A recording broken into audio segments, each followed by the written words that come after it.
And welcome to the Gooner Talk, back again with you guys for another episode of our Arsenal Daily Transfer Show, our 8 a.m. show, in which we give you guys all the latest information and keep you guys up to date with what's been going on around the Arsenal world of transfers. We get your thoughts and your feelings too in the chat box as well. Good morning. I hope you are well. I hope you are good.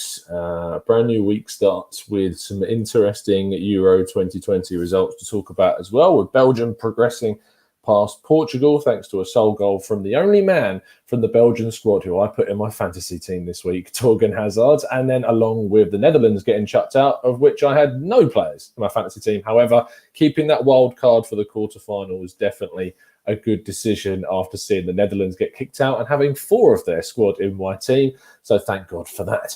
Anyway, we move on to talking about Arsenal's transfers. And whilst it was a relatively quiet day in general for Arsenal transfers, there was a news story and we have a new player to talk about, and we'll come on to that in a little bit.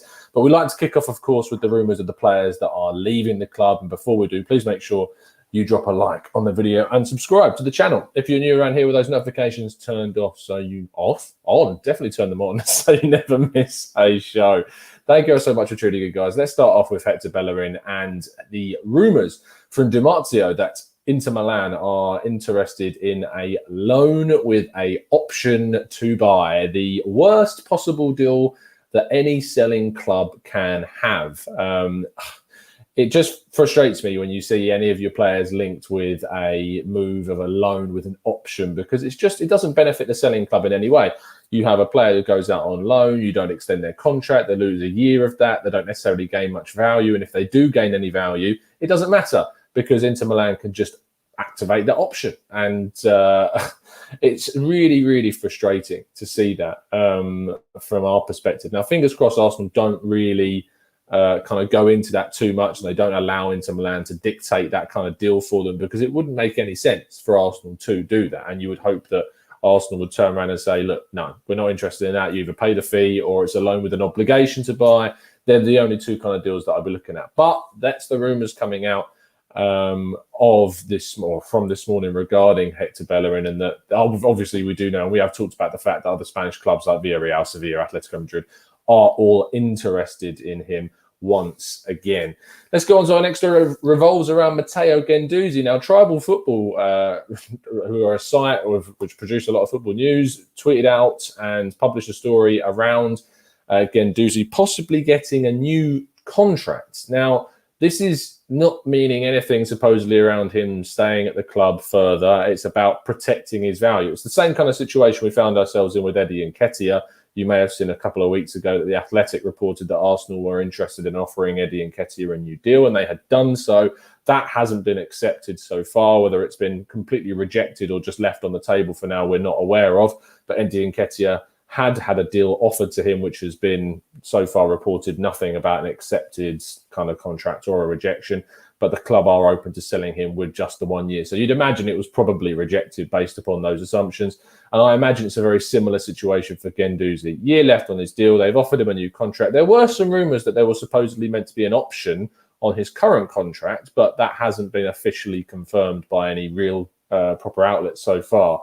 And so this contract story makes sense because it's happened already with Eddie Nketiah. Whether there's any truth in it, we'll have to wait and see. If he signs that contract, that there is an extension offer, if it turns out to be true, I'd be very, very surprised considering the situation that he's found himself in. According to Fab, he wants to move off to Marseille, and Marseille are interested in getting a deal done. Arsenal are looking for a figure around 15 million euros. Olympique Marseille want to pay around 10 million euros. So it's about trying to find that kind of middle ground and whether or not there is a middle ground to be found. But rumours that a new contract has been offered are out there.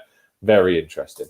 Let's move on to Granit Xhaka and what he has been saying. You've probably seen these quotes yesterday when asked about his situation. He said, Arsenal know what I want to do. It is a very beautiful here in Rome. And I mean, I found it very amusing, and I agree with Harry Symeou and his tweet that he put out yesterday, that I found it very amusing the amount of people that have spent basically most of Granit Xhaka's time at Arsenal giving him abuse, criticising him, and then criticising these comments. And they're not even like, he's going. Like we know he's going, and he's being asked on it every single week. He was coy about it at the start of the Euros.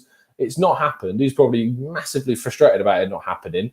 I don't particularly like the comments. I don't agree with them saying the comments. I understand why he said the comments, the same as why I understood Saliba's frustration as well. But he's going, and I can't really see why there is so much fuss over a player that we know is going to go, saying that Arsenal know what I want to do, which is clearly to leave. And that's, that's fine. Appreciate the openness and the honesty about it, to be honest. And after everything that he's suffered in regards to the abuse that he's had to deal with, I'm not surprised that he wants to go. So best of luck to him. I hope he has a great time in Roma, and I hope Arsenal can get a lot of money for this deal, as much as feasibly possible. Actually, that would be the ideal situation.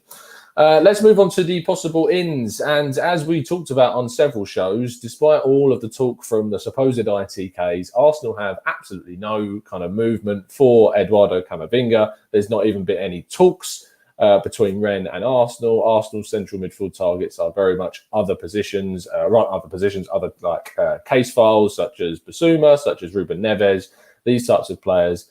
They are not interested in trying to battle for Camavinga. Manchester United, on the other hand, very much look to be one of those teams that are going for him, which is a real shame from an Arsenal perspective. I hope they don't get him, because he's an amazing player. His priority is supposedly PSG, and if that deal gets done, that'd be great for them.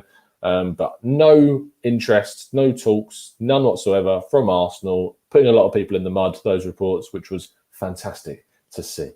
Let's move on to Denzel Dumfries. Now, there's not been any specific links, but I wanted to linger on the Dumfries argument because a lot of people have been talking about Dumfries, basically because of his performances at Euro 2020. Arsenal are in need of a right back, and a lot of people have suggested Arsenal should go for Dumfries. Now, if you've not seen Dumfries beyond this Euros, I would implore you to go and watch him.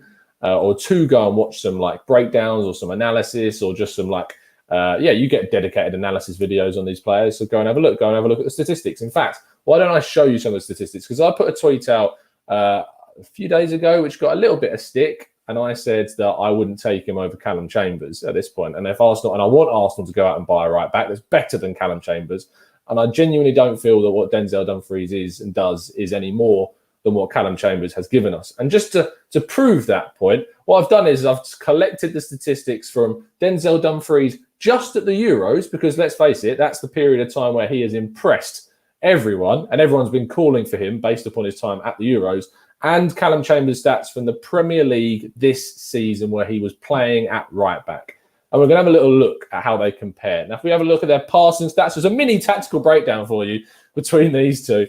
Passing-wise, he passes more than double the amount that Dumfries does, with a higher accuracy of over 14%. Long passes, does better long passing. Crosses, does better crosses, 3.89 crosses compared to Dumfries, 2.66, and with a 25.7% accuracy on those. More passes into the final third, with more than 30% passing accuracy on them. Passes into the penalty area, 3.52 in compared to Dumfries, 1.6. With 40.6%, which is 9.4% lower, but he's passing it more than double the amount of times Dumfries does into the box. Aerial duels, he comes out on top with 52.8% of those being won, but Dumfries does get involved with 2.39 more.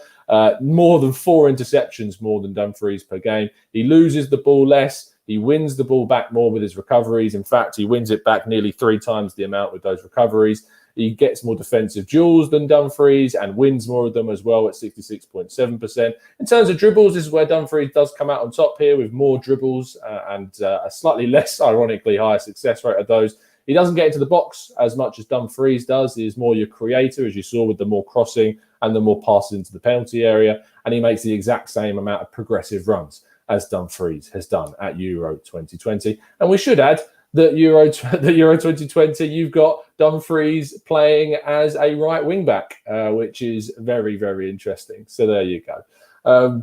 Just wanted to say, from watching him, from watching Chambers, the eye test for me, even then I said Chambers was better. And then looking at the statistics, it goes to show that both the eye test and also looking at the stats, Chambers comes out on top quite significantly. So there you go. Dearing me. Anyway, moving on to the final story of the day, we talk about Nuno Tavares, or Tavares, however we're going to pronounce that. I will begin to learn how we pronounce his name. Now, this is a completely new link which comes out of Portugal and is now being confirmed as well by Fabrizio Romano that Arsenal are very interested in going in for the Benfica 21-year-old left-back. Now, I want to give a quick shout out to Atlanta AFC on Twitter, who's at the moment, his handle on Twitter is Football Sucks Unless France Win the Euros. He sent me an excerpt from Trivela, who are an account basically in Portugal that cover Portuguese football. And they have a little excerpt on him. So I'm going to read you what he sent me. This is from Trivela. He says, he is a player with obvious shortcomings in placement. We have the impression that he sometimes plays without his head and that he has absences. But he remains a powerful left side and capable of dazzling, especially in the sector of the offensive third. It is not a sure value. It is not it is complementary of the player who can do the tricks and who can be brought to become a good player if he erases his faults. That can be done because he's still of a young age. So that was kind of a small excerpt. Now, we will obviously be doing a dedicated tactical breakdown show on Nuno Tavares. I'm going to get to work today on getting some expert insight for you guys. That's probably going to be coming out a little bit later on this evening. We've got an Arsenal transfer podcast with 3 of the members at 5 o'clock today. So that'll be out. It'll probably do the tactical breakdown in between the Euros matches or after the second one. But I'm going to try and get that one out for you guys as best as possible, and we can get kind of more educated about who this guy is. Make some comparisons between him and Tierney, Bertrand and Kolasinac is probably the best way to go and compare with those. But it's a really interesting link. The fee is supposedly around 8 million euros, and the really interesting part of that, the really interesting part of it is also the fact that Napoli are interested, and usually what happens when Napoli are interested in an Arsenal player, it means that Arsenal end up getting it. We've seen it with Gabriel, we've seen it with Pepe, we've seen it with Tierney. Time after time, whenever Arsenal are competing with Napoli for a player, we must annoy the hell out of their supporters. So there you go. I think that he is a player that is quite flary and does quite a lot going forwards, but defensively, from just 10 minutes of looking at him, looks a little bit questionable defensively. So when we do the dedicated show and I'm able to actually go into a little bit more research into him and get the expert insight for you guys, then we'll be able to do a much better kind of analysis of the player and see if he's any good with that. So we will wait and see if that is indeed the case. We do now move on to the final part of today's show, which is getting your thoughts and feelings into the chat box. I'm just having a quick check that there's no news that's broken whilst we've been talking. If there is anything that you've noticed, do let us know in the chat box, because what usually happens is we see Arsenal getting linked to players. Oh, and there you go. According to Calcio Mercato, Arsenal are preparing a 34 million euro bid for Andrea Belotti. The Italian striker's contract runs out next summer. Obviously, Belotti, Arsenal were linked with a few years ago, actually, when he was kind of up and coming at Torino. And now we're seeing that price significantly lower. He is 27 years of age. Let's have a look at how many goals he's scored this season. He obviously has played at the Euros and was called up to the Italian national side. This season for Torino, who didn't have a very good season at all, he scored 13 goals and got 7 assists, which is 20 goal contributions in 35 games, which is not too bad. If any of those links start to increase, then I'll try and get you guys a dedicated tactical breakdown out on him as well. So interesting ones. Tweeted The Athletic. Tweeted another story. Here we go. Madison unlikely. Muldur and Gutierrez on the radar. Wow, this is so much news breaking whenever I try and do a show. Who are these guys? Let's try type this in. Muldur. An alternative potential target for Arsenal is another Sassuolo player in Turkey, international Met Muldur. Arsenal have monitored his development for a year and his name will be considered for the fullback positions. Okay, let's have a look at Muldur and what he's about. Because I can't say I know anything about him whatsoever. He's a right back, 22-year-old, Turkish-Austrian. Let's have a look. And scroll down. He has got 1 assist in 28 games, which means nothing. He's a right back. I mean, we can have a quick look on Scout and have a look at some of his defensive statistics and see how he stacks up to some of the other players that we've been looking at. And obviously, if these links persist, I'm going to have to do another tactical breakdown on another player. It's going to get busy this week. It's all right. We get more content to talk to you guys about. So let's not complain. Let's just zoom out a little bit here and get the defensive statistics. Do you want to see these guys? I should probably show them to you, shouldn't I? Let's throw this up on the screen so you guys can see it. Share screen. Let's go on to Y-Scout so I can show you the statistics. Chrome tab, platform. There we go. Okay, so we're on these Muldur stats now. It's going to be quite small. This is why I do different graphics for you guys so you can see them a lot easier. If I just zoom in, these are the general stats. Let's go on to his defensive stats and have a look at how he's getting on. 8.94 duels and winning 58.2% of those. Pretty good. 5.56 interceptions is good. 10 losses to 7.35 recoveries. Isn't that great? Have a look at his heat map quickly. He actually does quite a lot in the defensive third, so that will be something that Arteta likes, the fact he's 22. Let's have a look at his passing and see how he gets on with that. 81.5% passing accuracy, 5 passes into the final third with 65.6% passing accuracy. That's better than Dumfries, by the way. Passes into the penalty area is about the same as Dumfries, 1.54, 44% accuracy, and more than double the forward passes compared to backward passes. If we have a look at his dribbling, 3.98 dribbles per match with a 52% win rate on those dribbles. And most of the season he's played as a right back and sometimes as a right centre back. Wow, right centre back at times. Interesting. That's new. Okay, and then there was one other, wasn't there? Who is the other? Who is the other guy we've been linked to? Gutierrez. Who is this Gutierrez? While a decision on the new left back, Arsenal are monitoring Real Madrid's 19-year-old left back Miguel Gutierrez. The academy product made his senior debut for Real in April and went on to make a further 5 first-team appearances before the end of the season. Gutierrez has been with Madrid since 2011. His contract is believed to contain a €40 million release clause. However, Perez seemingly is intent on keeping Marcelo on the books, and therefore Ferland Mendy's presence means that Gutierrez could be on his way out. So lots of interesting news coming through about left-backs and full-backs, and now obviously Tavares as well. Is there anything about Tavares in this article? Nothing about Tavares in the Athletics article. So there you go. Interesting that there's been 2 new names suggested on this list. Very, very interesting indeed. I'm seeing a picture of Dest sitting right there. Is there any mention of Dest? No, but for some reason he's in the picture. Actually, no, sorry. I think that's Tyler Adams. Here it is. The Athletic have already reported Arsenal's interest in Tyler Adams. Although the American international who grew up an Arsenal fan prefers to stay as a holding midfielder, the North London club seeing him as a right back. There is acceptance, however, that this deal would be difficult to do this summer. Adams will soon be reunited in Leipzig with his former New York Red Bulls coach Jesse Marsch and remains under a long-term contract.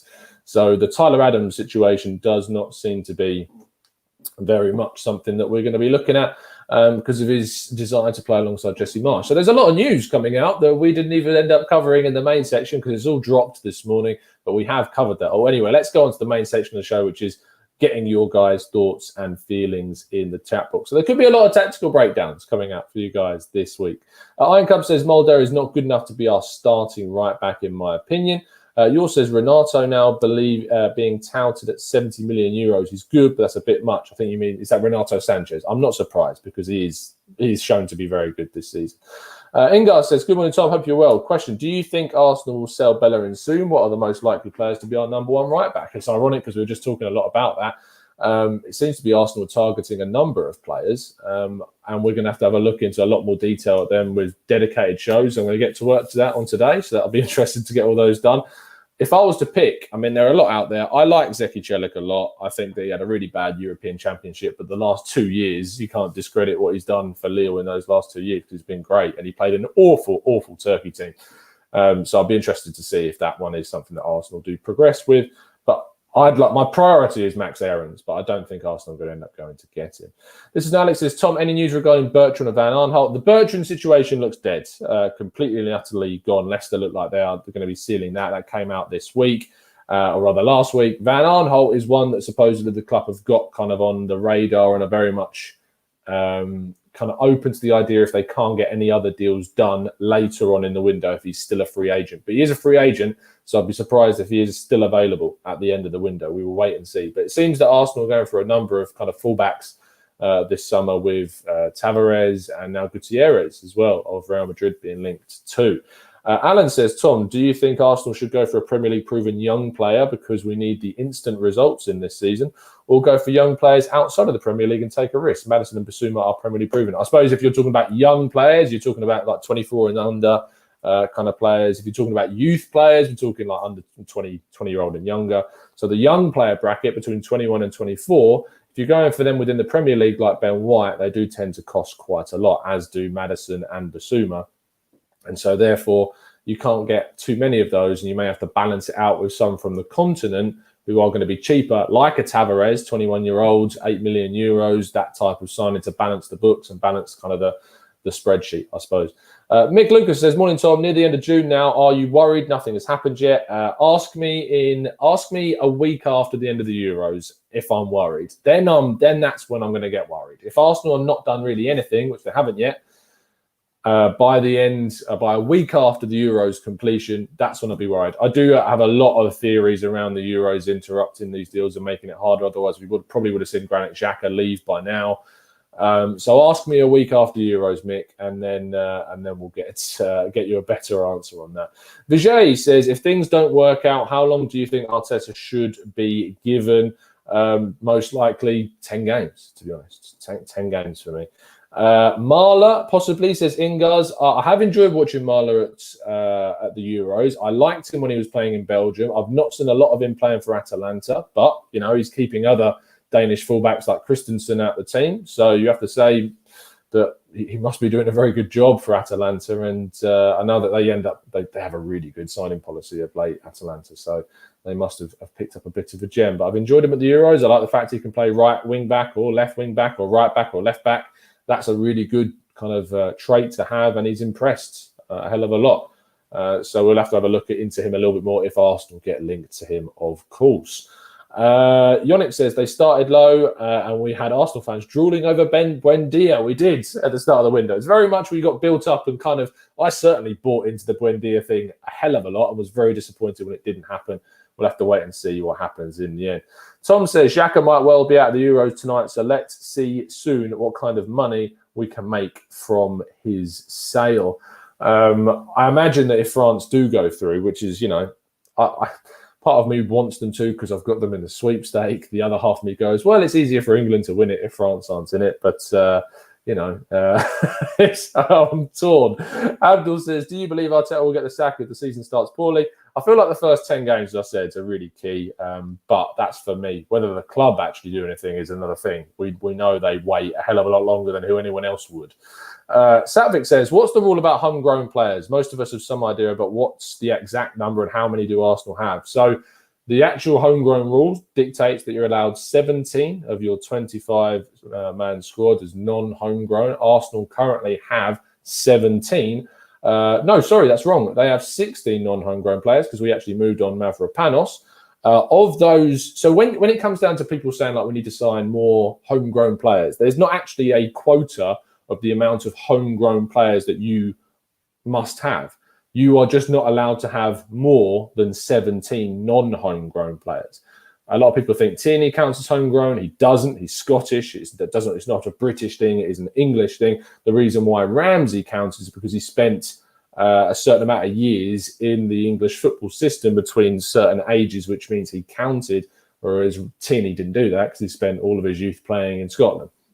You got players like William Saliba and Gabriel Martinelli, both signed when they were 17, 18 years of age. And so because they've been with Arsenal for 3 years after next season, they will then count as homegrown. So even though that Saliba's been on loan the whole time he's been here, because he's been at an English club and owned by an English club, he will still count as homegrown at the end of the coming season. So that is a really big thing for Arsenal if they can keep hold of him and sort that situation out. So, yeah, as long as you have 17 and under non-homegrown players in your registered squad, you're fine. The issue was last season is that we had 19, 20 non-homegrown players, so we had a bit of an issue in that one. Joe Bailey says, why are we spending 50 million on a centre-back and then being cheap with our right-back option? Basically, Joe, because there's not too many options out there at right-back for that amount of money. I mean, if you're looking at kind of options in that price bracket, there aren't actually too many, whereas centre-backs, there is loads. And so I wouldn't be discouraged by the fact Arsenal are spending more on the centre-back area than they are on the right-back area. The main question I would have is why they wouldn't go out and spend the money to get someone like a Max Aarons, for instance, who would cost you about 30 million. But there aren't actually too many right backs out there that's going to cost you that amount of money. So that's why you're seeing it in that sense. Dominic says, Tom, do you reckon... sorry, I just missed your comment. There we go. Do you reckon they will buy an experienced player as so far they are buying prospects? It does seem that there's very much a focus on getting kind of a young core of the squads, which is great. Like, we want to see younger players come in. But we have lost some key experienced heads, no matter what you think of the quality of players in regards to how they are on the pitch. Granit Xhaka, David Luiz and Hector Bellerin all look like they're gone or going, are very, very important to the experience side of Arsenal's squad. And that for me is a bit of a worry. So the fact that we're losing so many experienced players, we will wait and see. Scott McKenzie says, what are your thoughts on Matheus Pereira from West Brom? I like him. I'd be more than happy to see Arsenal go out and sign a central attacking midfielder that scored 11 goals in the Premier League last season. Really good. Devon, thank you ever so much, mate, for your comment. Really appreciate it. Matt G says, how much do you think would Max Aarons, or Aarons, I should say, go for? I think 30 million is probably the right kind of figure. Joshua says, Tom, are you not worried yet? No, because of the Euros. That's why I'm not worried at this state in time. Yours says, Tom, experience is an overrated factor over rather bravery. I agree. I think experience is something that is really kind of put too much on, but it's still about finding the balance in your squad. What we're going to do, what we're going to talk about for the last 5 minutes. Let's see if we can get a couple more of your questions and then we'll wrap up. Abdul says, do you believe Arteta is the right man to lead Arsenal's next generation of youth talents coming through? I mean, as I said, I thought he should have gone at the end of last season. So, I mean, the obvious answer is for me to say no. He's not. But he's here. And so we've got to see if it's going to work out. Druzy says, Tom, do you think that Vieira will be jealous when Lokonga overtakes him in legend status? Let's not overhype Lokonga too much until we actually, one, get the deal done, two, see how good he actually is. Amandeep says Partey had an underwhelming season. With Xhaka leaving, isn't the midfield scenario worrying? No, not at all. He was affected by injury. And actually, when you look at Partey, his presence in the team, he was injured for the first half of the season. Awful form, second half of the season, was in the team, second in the form table. Really key part of Arsenal's structure and how good they are in their league games. So, no, I'm not worried whatsoever. D says, didn't we sign Mustafi off a good international tournament? Look how good that turned out. He played as mainly a fullback for Germany when he was at the World Cup and he won it. So I don't think he was bought off the back of that. I think he was bought because they thought he was going to be a decent player and they just got it very, very wrong. Wang says Pedro Gonçalves and Nuno Mendes for 60 million, take it or not? 100% take it. But I mean, you're not going to get either of them for that amount together. I mean, Nuno Mendes is going to end up going for like 40 plus on his own. I imagine Pedro Gonçalves will be very similar. So you'd be lucky to get those two for 60 million.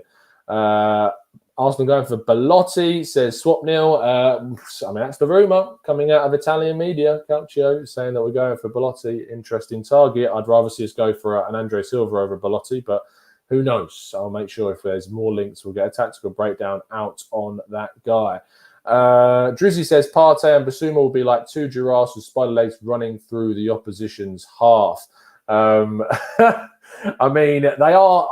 Basuma and Partey have got that engine and that tenacity that they can go, and they add that physicality too, and they're intelligent with their play. If you can combine those two, that would be great. That'd be absolutely brilliant. Dominic says, I am personally worried about the experience of our backline if Ben White signs, especially with Leno not being a leader of the backline. We'll have to wait and see. It depends on the type of right back that we go for. Ingar says, Tom, would you take Meunier at right back? He's 29 now, but could do a job. He's under a long-term contract, I think, at Dortmund, so I'm not sure if it would make too much sense. I felt like we could have gone for him when he was at PSG. A lot of people turned their noses up at that deal when we were linked to it, which I think actually looks a little bit silly now, actually, because he looks like to turn into a very decent player and continued that fine form that he had at PSG in Germany. Vio says, Tom, could you do a top 10 alternative list of right backs? It's definitely on my list, but now we've been linked to all these names under the sun. We'll get out the tactical breakdowns first, but it's definitely something that we'll think about doing for sure.